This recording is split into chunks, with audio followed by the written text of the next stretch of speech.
So hey guys, welcome back to a new video. আজকের এই ভিডিওতে আমরা দেখব কিভাবে আমরা কোনো ওয়েবসাইটে এইচটিএমএল ইনজেকশন ভালনারেবিলিটি ফাইন্ড করতে পারি। তো চলো শুরু করা যাক। তো প্রথমেই বলে দিই, তোমরা এইচটিএমএল ইনজেকশন ভালনারেবিলিটি ফাইন্ড করার আগে তোমরা অবশ্যই এইচটিএমএল এর বেসিক্সটা আগে ক্লিয়ার করে নেবে। বেসিক্সটা ক্লিয়ার করলেই তবেই বুঝতে পারবে যে এইচটিএমএল ইনজেকশন ভালনারেবিলিটি ফাইন্ড করার জন্য যে পেলোডগুলো ইউজ করছি সেগুলো কিভাবে কাজ করে। তো প্রথমে আমরা এই টেস্টের জন্য যে ওয়েবসাইটটি ইউজ করব সেটা হলো test.php.vulnerableWeb.com। তো আমরা ওয়েবসাইটটাতে চলে যাব। তো আমরা এই টেস্ট ওয়েবসাইটটা ইউজ করব আমাদের এইচটিএমএল ইনজেকশন ভালনারেবিলিটি টেস্ট করার জন্য। যদি আমরা এখানে ইম্প্যাক্ট অফ এইচটিএমএল সম্বন্ধে জানতে চাই, তাহলে কি না, it can allow attacker to modify the page. এটা কি করে না, একজন অ্যাটাকারকে আর যেই পেজটার মধ্যে এইচটিএমএল ইনজেকশন ভালনারেবিলিটি রয়েছে সেই পেজটাকে মডিফাই করতে অ্যালাউ করে।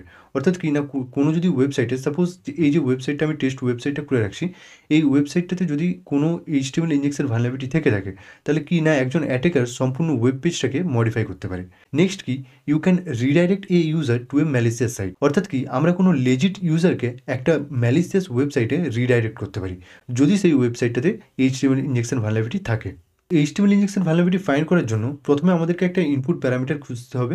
তো ইনপুট প্যারামিটারের মধ্যে কী কী হতে পারে না, এখানে যে সার্চ বক্স রয়েছে, এখানে সার্চ বক্স হতে পারে, অথবা কোনো কমেন্ট বক্স হতে পারে। এখানে যদি ক্যাটাগরিসে যাই, ক্যাটাগরিসে গিয়ে পোস্টার্সে গিয়ে আমরা যদি কমেন্ট অন দিস পিকচার করি, তো আমার এখানে ফাইল নট ফাউন্ড আসছে, কোনো একটা ইরর আসছে, তো জানি না কেন। তো তোমরা ট্রাই করে দেখবে, তোমরা এখানে কমেন্ট বক্স পেয়ে যাবে, এখানে কমেন্ট করে সেখানে এই পেলোডগুলোকে ইউজ করতে পারো। তো আমার যেহেতু এখানে এটা কাজ করছে না, তো আমি শুধুমাত্র এখানে সার্চ বক্সের মধ্যে ট্রাই করে দেখাবো।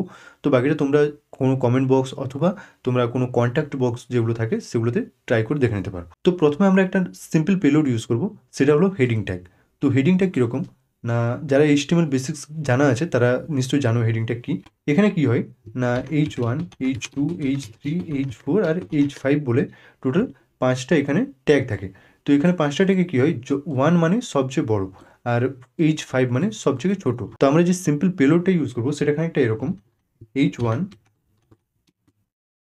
you have been hacked by TechBichar. তো you have been hack by TechBichar. তো এখানে আমরা কী করবো, H1 ট্যাগটাকে ক্লোজ করে দেবো। তো ক্লোজ করব, ক্লোজ করে আমরা যদি এটাকে কপি করে নিই, কন্ট্রোল সি করে কপি করি, আর এখানে এই সার্চ বক্সের মধ্যে যদি আমরা পেস্ট করে এন্টার করি, দেখবে এখানে লেখা আসছে you have been hacked by TechBichar. তো এখানে কি হলো না, আমরা কিন্তু বুঝতে পারলাম না যে আদৌ এখানে আমাদের যে পেলোডটা সেটা কাজ করলো কি করেনি। তো আমরা সেটা জানার জন্য কি করব, আমরা এখানে যে ট্যাগটা ইউজ করেছিলাম H1 ট্যাগ, সেটাকে আমরা চেঞ্জ করে কী করে দেবো 5। তো এটাকেও চেঞ্জ করে আমরা করে দেবো 5। চেঞ্জ করে আমরা কী করবো, এটাকে আবার কপি করব। কপি করে আমরা কী করবো, এখানে সার্চ বক্সের মধ্যে পেস্ট করে এন্টার করব। তাহলে কি হলো না, আমাদের লেখাটা আরও ছোট হয়ে গেল। তার মানে কি, আমরা প্রথমেই বললাম যে H1 মানে সবচেয়ে বড় আর H5 মানে সবচেয়ে ছোট। আমরা যখন H1 দিয়েছিলাম তখন বড় ছিল, আমরা যখন H5 ইউজ করলাম তখন এটা ছোট হয়ে গেল। তার মানে কি, এখানে এইচটিএমএল ইনজেকশন ভালনারেবিলিটি রয়েছে। এরপর নেক্সট কি, সাপোজ আমরা যেহেতু জানি এখানে এইচটিএমএল ইনজেকশন ভালনারেবিলিটি রয়েছে, তো আমরা কি করব, কোনো ইউজারকে অন্য একটা ম্যালিসিয়াস ওয়েবসাইটে রিডাইরেক্ট করতে চাই, তাহলে সেটা কিভাবে করব। তো তার জন্য আমরা যে পেলোডটা ইউজ করব সেটা হলো এইচটিএমএলে দেখবে হাইপারলিঙ্ক বলে একটা ট্যাগ রয়েছে। তো সেই আমরা হাইপারলিঙ্ক ট্যাগটা ইউজ করব কোনো ইউজারকে একটা ম্যালিসিয়াস ওয়েবসাইটে রিডাইরেক্ট করার জন্য। পেলোডটা খানিকটা এরকম, এ href ইজ ইকুয়াল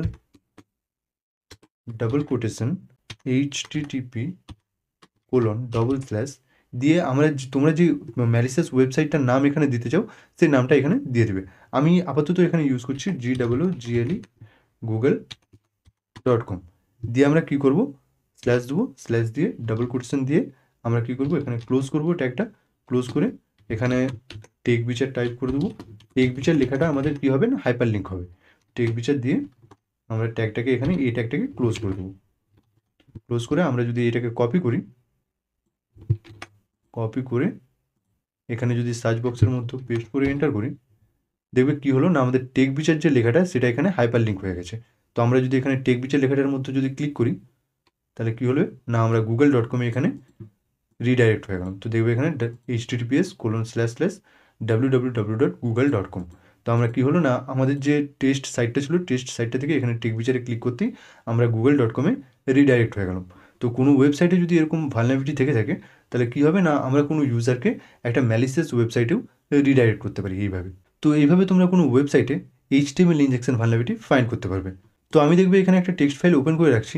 তো এখানে কিছু HTML ইনজেকশন পেলোড রয়েছে। তো তোমরা যদি এটা পেতে চাও তাহলে আমি ডিসক্রিপশনে টেলিগ্রাম চ্যানেলের লিঙ্ক দিয়ে দেবো। তোমরা ওই টেলিগ্রাম চ্যানেলে যাবে, সেখান থেকে যে এই টেক্সট ফাইলটা ডাউনলোড করে নেবে। তো এই ভিডিওটা যদি হেল্পফুল মনে হয় অবশ্যই একটা লাইক করে দেবে, চ্যানেলে নতুন হলে চ্যানেলটা সাবস্ক্রাইব করে দেবে, আর তোমাদের যদি কোনো কোয়েশ্চেন থেকে থাকে অবশ্যই কমেন্ট করে জানাবে। Thanks for watching and I will see you in my